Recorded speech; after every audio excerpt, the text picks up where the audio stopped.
Bien, vamos a seguir trabajando con lo que son las funciones.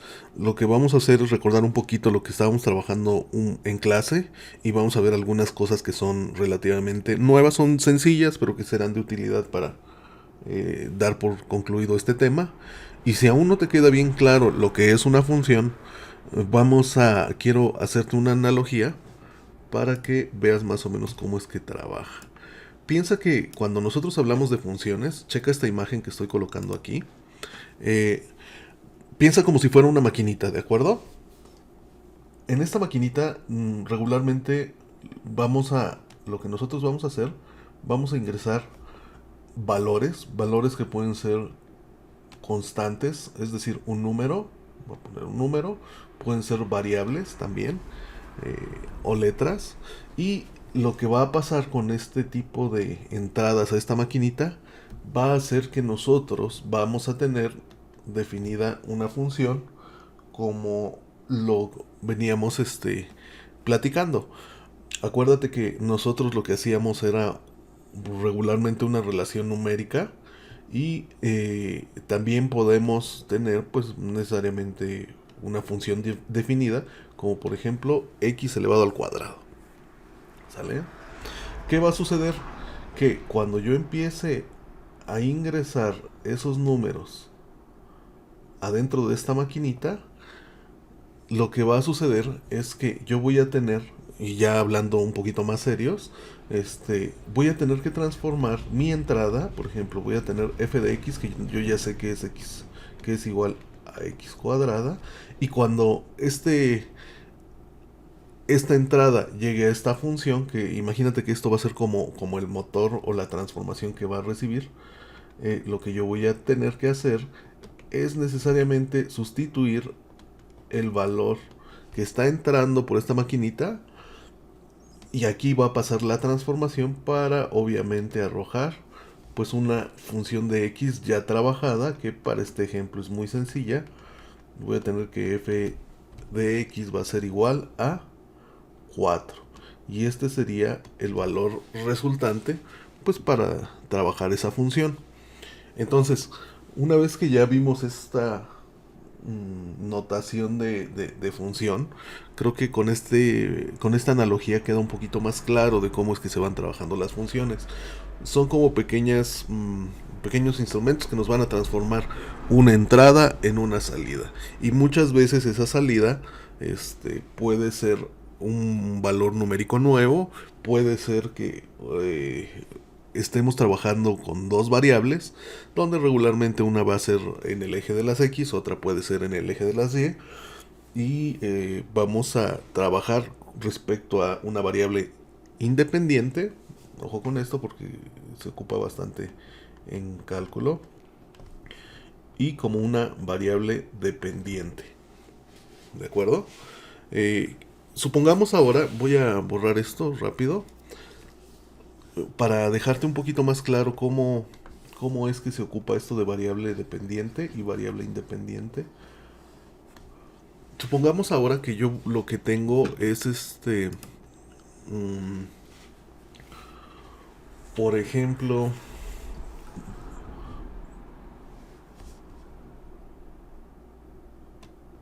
una función de x que podríamos manejarlo como 3x más 9m. Si te das cuenta, ahora nuestra función trae dos variables, ¿sale? ¿Cuál va a ser la primera variable? Pues obviamente va a ser el valor de x. ¿Cuál va a ser la segunda variable? Pues va a ser el valor de m. Y yo aquí voy a tener una entrada de una transformación de una función donde ahora voy a tener un número 3. ¿Sale? Bien, ¿qué va a suceder? Obviamente lo que yo tengo que hacer es ingresar ese valor hacia mi función y voy a tener que reemplazarlo. Pero aquí algo que pasa con usted seguido es ¿dónde lo reemplazo? ¿En qué letra? Este. eh, ¿Con qué letra es o con qué constante, perdón, con qué variable voy a trabajar esa constante? Lo que nosotros debemos de aprender a a trabajar es cómo vamos a separar lo que es la variable independiente de la variable dependiente, y eso te lo va a dar tu función. ¿Cómo es posible que me lo dé mi función? Si te das cuenta, nosotros acá tenemos f de x. Por lo tanto, la constante que va a ingresar a esta función va a ser el valor que va a adoptar x. Dicho de otro modo, aunque yo tengo otra, hasta este momento, otra variable, como yo no voy a trabajar con ella porque es variable dependiente, para mí se va a convertir en una constante. Y no voy a poder hacer más con ella a menos que me den un valor específico este, para esa función. ¿Cómo es esto? Entonces yo voy a tener 3. Como yo sé que estoy trabajando en función de x, entonces yo voy a tener que reemplazar ese valor en x, y voy a tener que dejar el valor como quedaría como constante en m, ¿de acuerdo? Por lo tanto, para terminar esta función yo tendría f de x es igual a 9 más 9m. Y este sería un valor resultante para la función que estamos trabajando, porque estamos trabajando, acuérdate, con respecto a x. Y entonces yo aquí puedo ver que tengo una variable independiente que está dada por mi función, que va a ser x, y una variable dependiente que va a ser m, y que quizá no se convierta en una constante, al menos para este ejercicio, porque no tengo un valor todavía para m. Si quizá yo tuviera el valor, quizá podría hacer más cosas, pero bueno, lo que quiero que identifiques aquí es en función de quién vamos a trabajar, y esto va a estar dado por la función de x. Bien, ahora lo que nosotros vamos a trabajar un poco es cómo vamos a representar esas funciones en un plano cartesiano. De entrada debemos de entender dos cosas. Estas funciones pueden clasificarse de diferentes maneras, y regularmente dentro de esa clasificación nosotros vamos a tener funciones que son de tipo algebraicas y de tipo trascendentes. Regularmente, o al menos para este curso, nosotros vamos a enfocarnos con las algebraicas, y vamos a ver qué es lo que nos dice esta diapositiva como tal. Dice: las funciones algebraicas se refieren a aquellas cuya regla de correspondencia puede ser expresada por medio de un polinomio. ¿Se acuerdan que nosotros ya sabemos lo que es un polinomio? Una expresión racional, un cociente de dos polinomios, es decir, una división, o una expresión irracional en forma de radical, una raíz. Las funciones trascendentes se refieren a las funciones cuya regla de correspondencia no es algebraica, como las funciones trigonométricas, las funciones exponenciales y las funciones logarítmicas. Esas funciones se pueden clasificar y resumir eh, en el cuadro siguiente. Bien, nosotros solamente vamos a centrarnos, al menos para lo que vamos a tocar en esta sesión, en funciones algebraicas, y vamos a ver cómo es que se comportan y cómo son sus formas. Entonces, vamos a agarrar y vamos a ver polinómicas. ¿Por qué polinómicas? Nosotros estamos hablando de un polinomio. Acuérdate que poli significa varios. Y pues este es el mejor ejemplo de un polinomio, ¿no? 3x elevado al cubo menos x cuadrada más 2x menos 1. ¿Sale? De hecho, eh, podemos trabajar con esa función. Y también nosotros tenemos funciones algebraicas racionales, que son las que necesariamente implican una división entre dos pues, polinomios, podríamos dejarlo así, y tenemos de forma irracional. ¿Sale? Irracional me refiero a que van a ser con una raíz, y ahorita vamos a ver cómo va a ser su comportamiento ya para cuando nosotros graficamos. Obviamente dentro de estas funciones nosotros tenemos funciones trascendentes, que en realidad lo que hacen es hablar sobre funciones exponenciales y logarítmicas, como las vemos acá, ¿no? 3 elevado a la x, como el logaritmo de 5, el seno de 2x. Y también tenemos otro tipo de funciones que son llamadas a trozos, que para este caso es, o bueno, al menos para este ejemplo, es el valor absoluto. Ok, vamos a ver cómo se representan las funciones con respecto a cómo están dadas y cómo se comportarían en un plano cartesiano. Si bien no nos vamos a meter a ver todas las gráficas como tales, sí quiero que empiecen a ubicar cómo es que se comportan con respecto al plano cartesiano y qué implicaciones tienen. Obviamente tú como químico vas a tener que trabajar con estas funciones de manera cotidiana. En bioestadística, por ejemplo, las vas a ocupar en cálculo, para algunos ejemplos de la vida cotidiana también. Y bueno, ahorita vamos a verlos de manera muy rápida. Algunas de las funciones que vamos a tocar, por ejemplo, va a ser funciones lineales. Estas son las más sencillas porque, como su nombre lo dice, en cuanto a las funciones lineales, su comportamiento, si en caso de ser una constante, o regreso aquí, ok. En caso de ser una constante, por ejemplo, si nosotros tuviéramos una función de x igual a 3, pues el valor siempre se reflejaría en este en este de manera lineal y no cambiaría.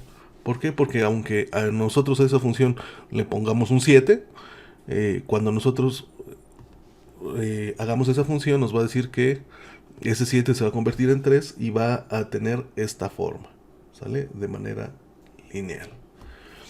Ahora, cuando nosotros tengamos una constante más un valor, lo que nos va a dar como resultado en esta gráfica va a ser una pendiente, ¿sale? Y regularmente eso se ve cuando las funciones tienen esta forma, mx más b, así viene en esta diapositiva, y eso quiere decir que va a tener un crecimiento eh, o un decrecimiento, también puede ser, y el valor resultante de nuestro gráfico va a ser una pendiente. Ojo con las pendientes, porque a veces se nos olvida las formas y cuando graficamos nos puede causar un poco de problema, ¿sale?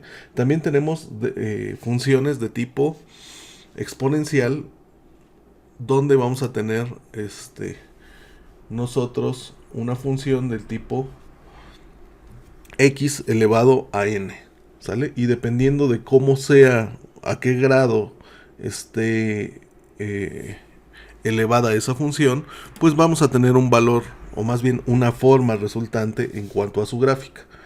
Por ejemplo, si fuera cuadrática o cuadrada, nosotros vamos a tener esta forma, ¿sale? Como si fuera una, una U, ¿sale? Si fuera cúbica, la forma que va a adquirir pues va a ser necesariamente así, ¿sale? Si fuera la cuarta, vamos a tener esta representación y bueno, así podríamos seguir hablando sobre funciones exponenciales. Lo que es muy interesante de rescatar y de ver es que muchas veces lo que nosotros, o cuando ocupamos este tipo de gráficas de función, en realidad lo que nosotros vamos a intentar